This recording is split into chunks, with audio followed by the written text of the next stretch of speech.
या देवी सर्वभूतेषु क्षमारूपेण संस्थिता नमस्तस्यै नमस्तस्यै नमस्तस्यै नमो नमः। जय माता दी। आज की इस वीडियो में हम आपको सुनाएंगे श्री दुर्गा सप्तशती अध्याय 11।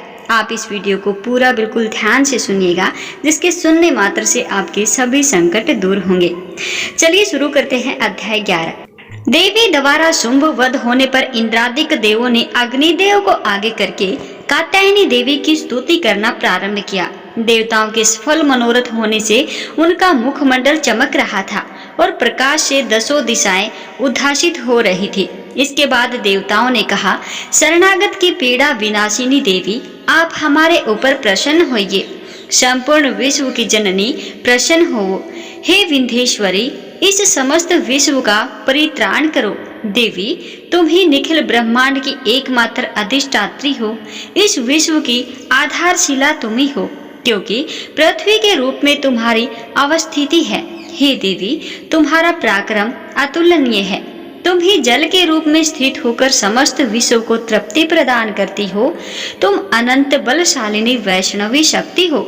इस संसार की कारण रूपिणी परामाया तुम ही हो। हे देवी, तुम्ही ने इस संपूर्ण जगत को मोहग्रस्त कर रखा है। तुम्हारी कृपा होने से ही जीव पृथ्वी पर रहकर मोक्ष का अधिकारी बनता है। हे देवी, तुम्हारे भिन्न भिन्न रूपों में जगत की संपूर्ण विद्याएं निहित हैं। इस विश्व की समस्त नारियां तुम्हारी ही प्रतिमूर्ति हैं। हे जगत जननी, तुमने ही संपूर्ण विश्व को व्याप्त कर रखा है। अतएव तुम्हारी स्तुति अकथनीय है। तुम सभी सतुत्य वस्तुओं से परे तथा पारावाणी हो। तुम स्वर्ग प्रदायिनी और मोक्षदायिनी के रूप में सर्वस्वरूपिणी हो। अतः तुम्हारी स्तुति इसी में समाप्त हो गई। तुम्हारी स्तुति के लिए इसके अतिरिक्त दूसरी बात और क्या हो सकती है। प्राणी मात्र के दर्दे में बुद्धि रूप में स्थित स्वर्ग तथा मोक्षदायिनी नारायणी देवी, तुम्हें हमारा नमस्कार है। कला, काष्ठा आदि रूपों में क्रमशः परिणाम की ओर उन्मुख करने वाली तथा विश्व के उपसंहार में समर्थ नारायणी, तुम्हें मेरा प्रणाम। हे नारायणी, सभी मांगलिक पदार्थों को देने वाली तुम मंगलमयी हो। तुम ही कल्याणकारिणी शिव स्वरूपिणी हो। समस्त पुरुषार्थों को प्रदान करने वाली शरणागत वत्सला, त्रिनेत्रा और गौरी हो। तुम्हें मेरा अभिवादन है। तुम उत्पत्ति, पालन एवं संहार की शक्ति भूता सनातनी देवी, गुणाधार तथा सर्वगुण संपन्न हो। हे नारायणी, तुम्हें मेरा प्रणाम है। शरणागत, निराश्रितों, दलितों आदि की रक्षा में तत्पर एवं समस्त क्लेश नाशिनी नारायणी देवी, तुम्हें मैं प्रणाम करता हूँ। हे नारायणी देवी, तुम हंसारूढ़ होकर ब्राह्मणी के वेश में कुश मिश्रित जल का प्रोक्षण करती रहती हो। तुम्हें मेरा नमस्कार है। हे माहेश्वरी के रूप में त्रिशूल, चंद्रमा एवं नागों की धारिणी तथा वृषभ पृष्ठ पर आरूढ़ होने वाली नारायणी देवी, तुम्हें मेरा प्रणाम है। मयूरों तथा कुकुटों यानी मुर्गों से आवृत महाशक्ति धारिणी कुमारी रूप में स्थित निष्पापे नारायणी, तुम्हें मैं नमस्कार करता हूँ। शंख, चक्र, गदा वैष्णवी शक्ति संपन्ना नारायणी, तुम मेरे पर प्रसन्न हो। तुम्हें मेरा प्रणाम है। हाथ में भयंकर चक्र लिए पृथ्वी को अपने दाढ़ों पर उठाए हुए वाराही रूप वाली कल्याणकारिणी नारायणी, तुम्हें मेरा नमस्कार है। दानवों के संहार में नरसिंह रूप में उद्यत तथा त्रिलोको कल्याक्षणी नारायणी, तुम्हें मेरा प्रणाम है।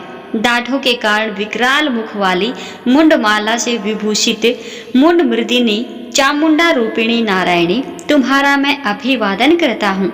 लक्ष्मी, लज्जा, महाविद्या, श्रद्धा, पुष्टि, स्वधा, ध्रुवा, महारात्रि तथा अविद्या रूपिणी नारायणी, तुम्हें मेरा नमस्कार है। मेधा, सरस्वती, श्रेष्ठा, ऐश्वर्य स्वरूपा, पार्वती, महाकाली, संयमशीला तथा सर्व अधिष्ठात्री नारायणी, तुम्हें मेरा नमस्कार है।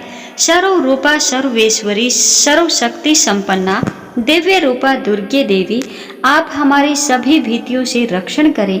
तुम्हें मैं प्रणाम करता हूँ।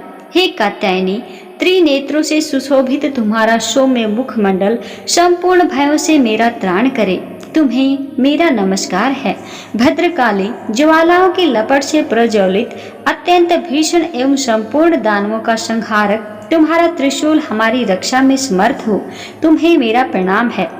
जिसकी ध्वनि संपूर्ण विश्व में व्याप्त होकर दानवों को त्रिहत कर देती है, तुम्हारा घंटा हम लोगों का समस्त पापों से उसी प्रकार त्राण करे, जिस प्रकार माँ अशुभ कर्मों से अपने पुत्रों की रक्षा करती है।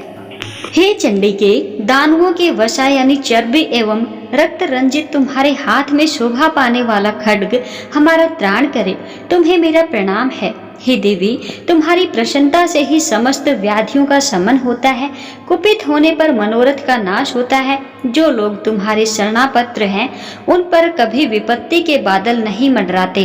तुम्हारा शरणागत प्राणी अन्यों का आश्रयदाता हो जाता है। हे देवी अंबिके, तुमने अपने स्वरूप को विभिन्न भागों में विभक्त करके इन विधर्मी दैत्यों का वध किया है। तुम्हारे अतिरिक्त दूसरा इस प्रकार कौन कर सकता था। विद्याओं में ज्ञान को उद्भाषित करने वाले शास्त्रों तथा वेदों में केवल तुम्हारा ही वर्णन है, किसी अन्य का नहीं। अज्ञान रूपी अंधकार व्रत से ममता रूपी ग्रत में इस विश्व को भ्रमित करने वाली तुम्हारी शक्ति के अतिरिक्त कोई अन्य शक्ति नहीं है। जहाँ पर राक्षस, भयानक विस्तर सर्प, शत्रु और लुटोरों का ग्रह एवं दाग हो, वहाँ तथा समुद्र के मध्य में साथ रहकर पुनः सत ही विश्व का कल्याण करती हो। हे विधेश्वरी, तुम विश्व की पालन करजी, विश्व रूपा और संपूर्ण विश्व की धायित्री हो। तुम भगवान विदेश्वर के लिए भी स्तुते हो। जो लोग भक्ति पूर्वक तुम्हारी वंदना करते हैं, वे विश्व में शरणदाता बन जाते हैं। हे देवी, प्रसन्न हो। जिस प्रकार तुमने असुरों का संहार करके शीघ्र ही हम लोगों को भय मुक्त किया है, उसी प्रकार हमें सदैव शत्रु भय से रक्षण दिलाती रहो। आप समस्त जगत के महाताप का विनाश करें। उत्पात एवं पापों के फलस्वरूप उत्पन्न होने वाली महामारी आदि उपद्रवों को शीघ्र ही दूर करें। विश्व की पीड़ा निवारिणी देवी, हम सब तुम्हारे चरणों में नमन करते हैं। हमारे ऊपर प्रसन्न हो। त्रिलोक के वासियों की आराध्या परमेश्वरी, सब लोगों को वर प्रदान करो। तब देवी ने कहा, देवो, मैं वरदान देने के लिए तैयार हूँ। तुम अपना इच्छित वर मुझसे मांग लो। संसार के लिए मंगलकारी वरदान मैं अवश्य ही दूंगी। देवताओं ने कहा, हे सर्वेश्वरी, तुम इसी तरह त्रैलोक्य की बाधाओं का निवारण करती रहो और हमारे शत्रुओं का नाश करो। इतना सुनकर देवी ने कहा, हे देवो, वैवस्वत मनवंतर के 28वें युग में शुंभ निशुंभ नामक 2 अन्य दानवों का प्राकट्य होगा। उस काल में मैं नंद गोप की पत्नी यशोदा के गर्भ से अवतरित होकर विंध्य पर्वत में वास करूंगी और उन दोनों को कथित दानवों का वध करूंगी। इसके अनंतर मैं पृथ्वी पर भयंकर रूप में अवतरित होकर वैप्रचित नामधारी असुरों का संहार करूंगी। दैत्यों को अपना आहार बनाते समय मेरे दांत अनार पुष्प की भांति लाल वर्ण के हो जाएंगे।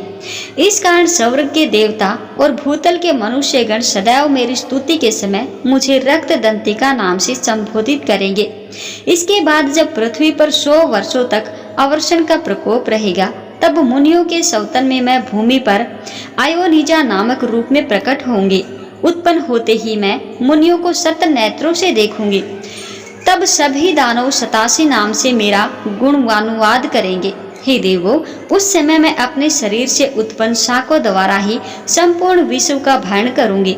वर्षा न होने तक वे केवल शाक द्वारा ही जीवन धारण करेंगे। इस प्रक्रिया के कारण पृथ्वी में शाकंभरी नाम से मेरी प्रसिद्धि होगी। उस अवतार में मैं दुर्ग नामक महादानव का वध करूंगी। इससे मेरा नाम दुर्गा देवी के नाम से विख्यात होगा। फिर जब मैं भीम रूप बनकर मुनियों के रक्षार्थ हिमालय वासी दानवों का भक्षण करूंगी, उस समय सभी मुनि वर्ग भक्ति पूर्वक मस्तक झुकाकर मेरा सत्वन करेंगे। उस समय मेरा नाम भीमा देवी के नाम से विख्यात होगा। इसके बाद जब अरुण नामक असुर त्रिलोक्य में उपद्रव करेगा, तब मैं लोक रक्षार्थ 6 पादे युक्त असंख्य भ्रमरों के वेश में उनका विनाश करूंगी। उस समय सभी लोग मुझे भ्रामरी नाम से संबोधित करेंगे। इसी प्रकार मैं सदा ही आसुरी उत्पात होने पर अवतार धारण कर शत्रुओं का संहार करूंगी। इस प्रकार श्री दुर्गा सप्तशती का 11वां अध्याय समाप्त हुआ। जय मां दुर्गा।